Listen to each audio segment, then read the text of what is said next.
So, ayan. Hello mga pang. Meron tayo ditong from Pinoy Kitchen, frozen siopaw na ang flavor ay adobo with pork.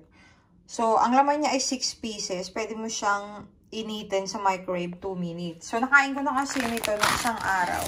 Yung 3.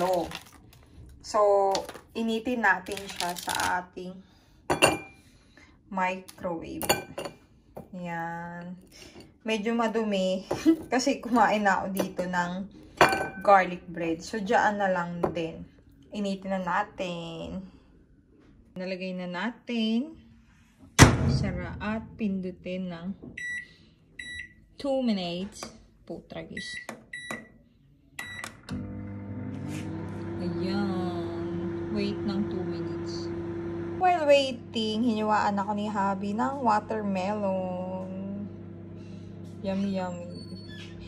Dapat magluluto ako ng spaghetti. So, tinamad ako. Kaya, bukas na lang. Yun na lang ang pagkain ko. Dinner. Siopaw na adobo. Ayan, tapos na ang 2 minutes na pag-iinit. Ay, makaw po. Napakainit. Brug-brug. Yan o, umuusok pa o. Masarap siya. Yung pag gutom na gutom ka na, pang madalian. Sandali, mainit. Ayan yung itsura niya. Pinors kong kagatin. Mainit. Ayan o. Yummy. Sarap. O siya, kain tayo mga kapango. Siopaw mini asado. No.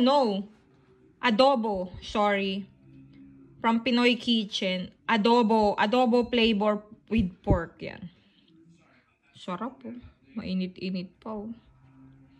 Nag-usok-usok. Hindi ko alam kung nakikita niya yung usok, pero mainit siya. O siya, kakain na ako. Kapartner nito. Tapos, ayan. Watermelon. Gutom na ako. Let's eat. Yum, yum.